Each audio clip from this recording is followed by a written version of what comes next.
අද අර smart phone එක ඔබනකොට හිතනවා නම් මගේ අම්මා මොනවද දන්නේ කියලා. ඔය ඇඟිලි තුඩු ටික ලස්සනට හදලා දුන්නේ ෆෝන් එක ඔබන්න අම්මා. ඔය ලස්සන මොලයක් තියෙනවද හිතන්න. ඒ හිතන්න කියලා දුන්නේ අම්මා. පුතේ අර ගිහිලා අර විශේෂ අධ්‍යාපන ඒකකවල ඉන්න දරුවන්ට මම කෑ ගහලා කතා කරනවා. ඒ දරුවෝ කියනවා මට ડોක්ටර් කෙනෙක් වෙන්න ඕනි. මට ඉංජිනේර කෙනෙක් වෙන්න ඕනි. නමුත් ඒගොල්ලන්ට බෑ කියලා ඒගොල්ලෝ දන්නේ නැහැ. හැබැයි ඒගොල්ලෝ කෑ ගහලා කියනවා දවසක මම්මගේ අම්මව ડોක්ටර් කෙනෙක් කියලා අම්මට බෙහෙත් දෙනවා කියලා. පුතේ අද හොඳට ඉන්න ඕගලන්ට බැරියයි ඒක කියන්න. ඕගලන්ට බැරියයි. එක තැනක වැටලා තියනවා නම් මේ ඉස්කෝලේ කවුරු හරි දරුවෙක් ඇති අවසාන 5 දින අතර ඉන්න දරුවෝ මෙතන ඇති. අවසාන 10 දින අතර ඉන්න දරුවෝ මෙතන ඇති. පුතේ හිතලා බලන්න මම කොහොමද පන්ති අවසාන 5 ඇතුළට ගියේ. අවසාන 10 ඇතුළට ගියේ. කවුරු හරි කියනවා නම් මට ඉගෙන ගන්න බෑ. මට පාඩම් මතක හිටින්නේ නැහැ කියලා. මේ දේශනේ අවසානයේ ඇවිල්ලා මාව හම්බ වෙන්නේ. පුතේ එහෙම දරුවෝ කවුරුවත් නැහැ. ඉගෙන ගන්න බෑ කියලා. හිතෙන් වැටිලා ඉන්නේ. මට ඉගෙන ගන්න බෑ. මට පාඩම් මතක හිටින්නේ නැහැ කියලා. අම්මට පුළුවන් වුණා නම් මෙච්චර වෙනකම් මාව මෙතෙන්ට ගේන්න. පුතේ මට බැරියයි මේ ජීවිතේ දිනලා අර දිනුම් කණු ගාවට අම්මව කරේ තියාගෙන පේනන් මට බැරියයි. මොකද චූටි කාලේ අම්මව බදාගෙන ආදරය කියලා කියන්නේ නැති. චූටි කාලෙන් පස්සේ කවද්ද අවසානෙට අම්මව බදාගෙන ආදරය කියලා කිව්වේ. පුතේ අද අම්මව බදාගෙන ආදරය කියලා කියන්නේ බැරි තරමටම මම ලොකු මිනිහෙක් වෙලාද පුතේ? ඒ බැරි තරමටම මම ලොකු ගැහණියෙක් වෙලාද අද?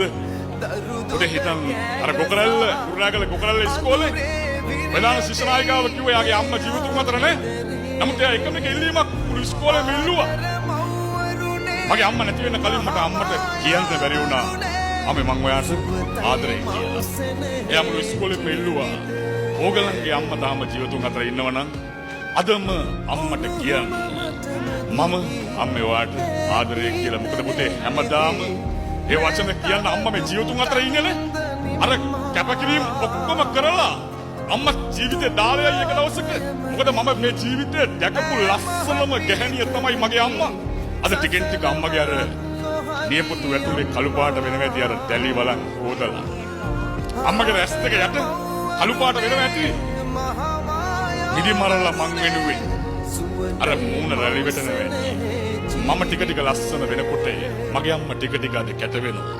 පුතේ හැබැයි අම්මට ඕනි දැන් ලස්සන නෙවෙයි. අම්මට ඕනි ලස්සන ගුණයහපත් දුවෙක්. ලස්සන ගුණයහපත් පුතෙක්ව දකින්න එක දවසක මේ ජීවිතේ දිනලා ඉන්නව දකින්න. අර බන්දනාගාරේ ඇතුළට ඔබ ගියා. පුතේ හෙට එනවා අම්මා කෑමේ කරගෙන බන්දනාගාරේ ගාවට. මොකද මේ පැතිවල ඉඳගෙන අර මොනරාගල පුදුත්තාපන කඳවුරට මාළු ඇඹුල් පියල් කරන් යන අම්මලා ඉන්නවා. මට කතා කරන ඔය අම්මලා හිතන්න. මොකද ඔබේ දවස හෙට නෙවෙයි. අර වන්දනාගාරේ පොතේ ඔබේ නම ලියන්න නෙවෙයි පුතේ. මොන්ටිසෝරියට ඇතුළත් කළා. ඔබේ නම අර ඇතුළත් වීමේ ලේඛනයේ අම්මා ලස්සනට ලිව්වේ. හිතලා බලන්න අද ඔබ ඒ විදියට හිතනවද කියලා. මොකද මේ ජීවිතේ වැරදුන මිනිස්සු ගණනාවක් ඉන්නවා. නැවත ජීවිතේ හදාගන්න බැරුව මේ එක්කන් එන්නේ අම්මගේ මලගෙදර බන්දනාගාරේ ඉඳන් පුතාව අම්මගේ මලගෙදර එක්කන් එන්නේ. පුතේ හිතලා බලන්න. අද ආසයි අම්මව බදාගෙන අඬන්න. හැබැයි විදිහක් නෑ. අද්දකට මාංචු දාලා.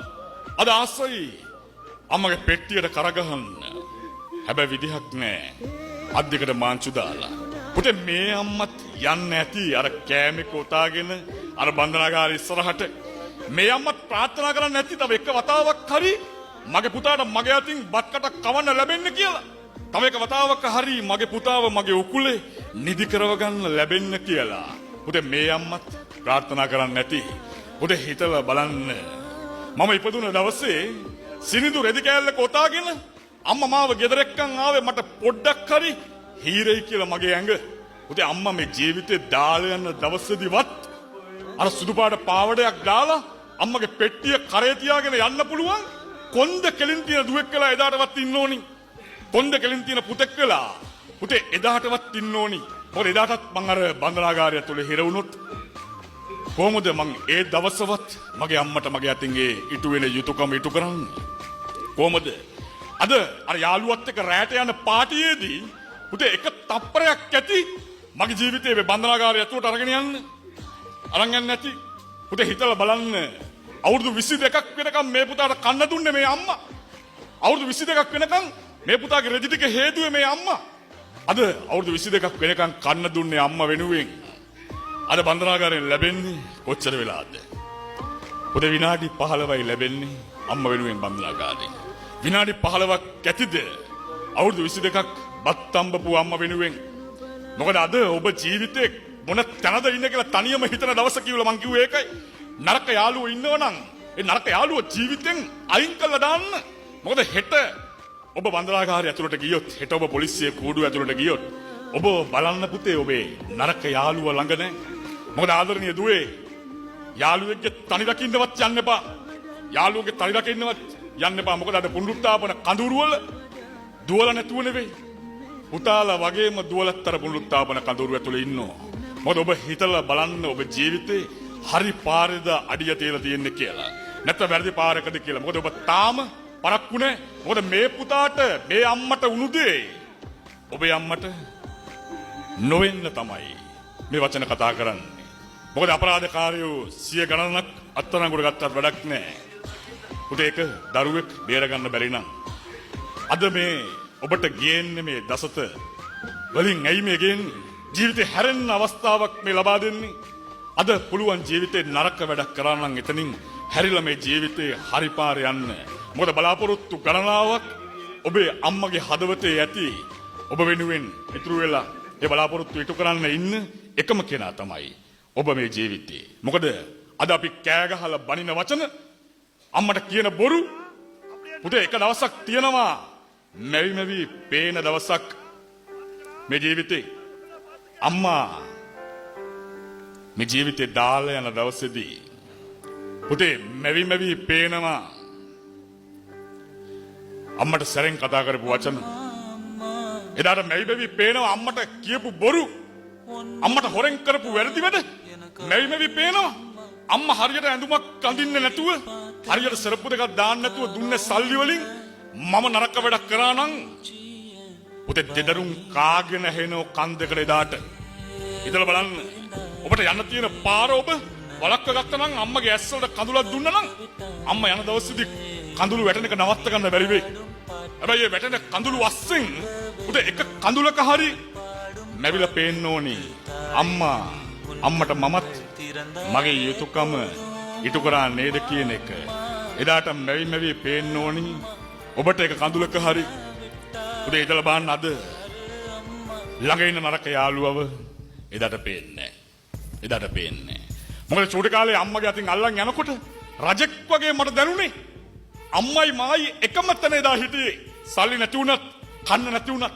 අද මම ටික ටික ලොකු වෙනකොට මම කොහොමද පුතේ කෑ ගහලා අම්මගෙන් එක එක දේවල් ඉල්ලන්නේ? අද කොහොමද මම අම්මට බනින්නේ? මොකද මමත් එදා හිටියේ අම්මත් එක්කමනේ. අද අඩුපාඩු වෙනකොට මේ වගේ රජෙක් වගේ චූටි කාලේ යන්නේ නැති කිසිම අඩුපාඩුවකට අම්මට කෑ ගහන්න එපා. මොකද අම්මා ජීවිතේ දුන්න දේවල් ඔබට ඇති. මේ වෙනකන් අම්මා ඇඬුව ඇති ඔබ වෙනුවෙන්. මේ වෙනකන් ඇඬුව ඇති. මොකද හෙට දවසේ පුනරුත්ථාපන කඳවුරේ මාව බදාගෙන මගේ අම්මා අඬන්න ඕනේ නෑ පුතේ. අඬන්න ඕනේ නෑ. මොකද අම්මා ඇඬුව ඇති. ඔබ ඇස් වලින් වැටෙන කඳුළු වලට වැඩිය අම්මගේ ලේ යන්නේ නැති යගෙන් ඔබ හම්බ වෙනකොට.